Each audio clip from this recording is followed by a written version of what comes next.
Thank you so much for the opportunity. I know there is an opening ceremony at 4, so I'll try to make it very short. I have heard the doctor and Mehak and them speaking about the high cost of insulin, the high cost of supply. So as Dr. Malha has already explained, we are an NGO, the only NGO dedicated to diabetes care in the country. So we have been working for around 24 years. Next year will be our 25th anniversary. So we have been trying to advocate for better care for patients, for type 1 patients, for type 2 patients as well. So these are some of the important things that we have been able to do during our tenure.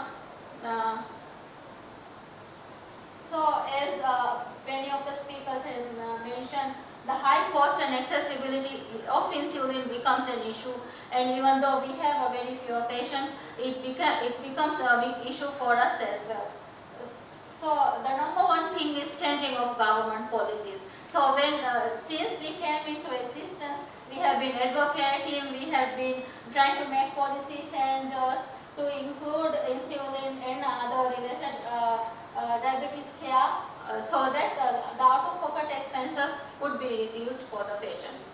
So the insulin scenario, so we were formed in 2000.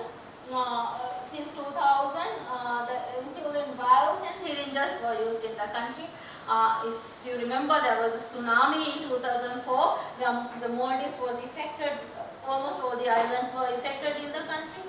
The first time that we came across the insulin pen was during the tsunami.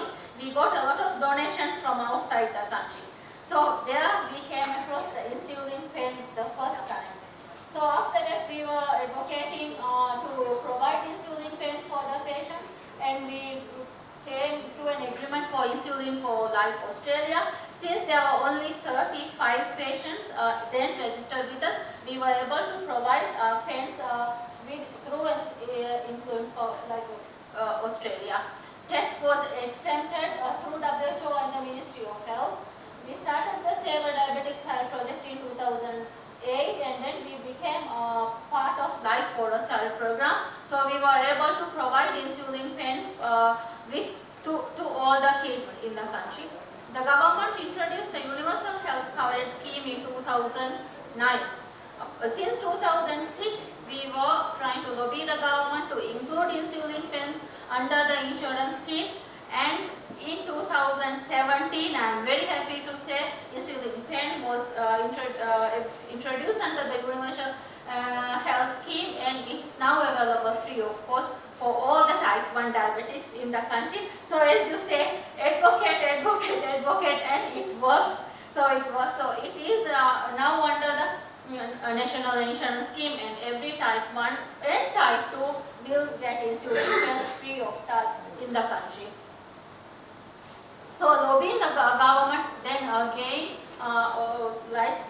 CGMs is also very important. As you all know, it improves the diabetes management, it reduces the healthcare cost, it enhances the quality of life, it has long-term health benefits, it provides equitable access to advanced care, it has economic productivity, and also it has economic health benefits. Dr. Malha has gone through this, but I will also go through this with you because the importance of advocacy to the government.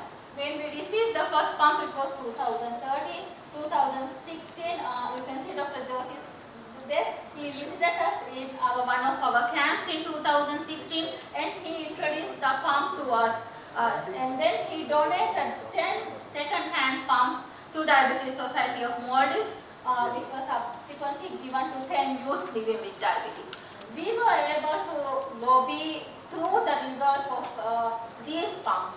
The kids wrote to the government saying how much the quality of life has improved with the pens. We provide data to the government how much hospitalization has been reduced, how it affected it. So because of that, in 2021, the main tertiary hospitals were given permission to prescribe pumps, and through these prescriptions, the National Social Protection Protection Agency funded the pumps. So if the endocrinologist in the national hospital prescribes the pumps, it will be free for the kids living with type 1. We also came up with an agreement with the National Social Protection Agency that if the kids were on pump, the supplies and the CGMs will be given free of charge, and our clinic was given permission to prescribe the CGMs and the pump supplies as well. So as you know, improving the supply chain management is also very important, as Dr. Malka has pointed out. There are some cases that there are no insulins, even if it is under the Social Protection Agency, and if it is affordable, it is not accessible many times, because there might be some islands where there is only one kid with type 1 diabetic. They don't have insulins available in the island, even for emergencies. Even for emergencies, the health centers doesn't carry insulin. Just last month there was an incident where one of the kids traveled to the island. It was very rough weather. There was no way that he could travel anywhere else, and he was without insulin for 2 to 3 days. And he was in ICU as soon as he was back in the capital. So even though it is affordable, it's not always accessible because of the geographical distribution of our islands. We try to leverage technology like using telemedicine as well, using consultations as well, and then we also have partnerships and collaborations with other organizations like the National, you can see one of our group meeting with the National Social Protection Agency to lobby for supplies for testing kits as well. We also raise awareness, we do public health campaigns, we train healthcare providers also for education on diabetes as well.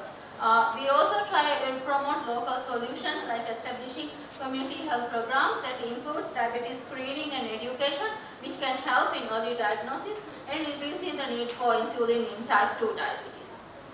We also try to do research and data collection. We are continuously monitoring the availability of insulin to identify and address any emerging issues promptly. Addressing the socio-economic barriers is very important, that remote and economically disadvantaged communities have access to necessary healthcare services, including insulin. So I would like to conclude saying that implementing all these strategies requires a concentrated effort from the government, the healthcare providers, non-profit and international partners. So all of our ultimate goal is to create a sustainable system that ensures all individuals with diabetes in the Maldives have access to affordable insulin. This is one of the kids who came to our clinic just last week. She lives in one of the islands and she comes to us every 6 months or 1 year, and you can see she is very happy with the insulin supplies that she receives. So I would like to thank Dr. Jyoti Dev and Sunita ma'am for inviting us and for giving us this opportunity to just share with us some of our stories. And this is them visiting our camp just this year. Thank you.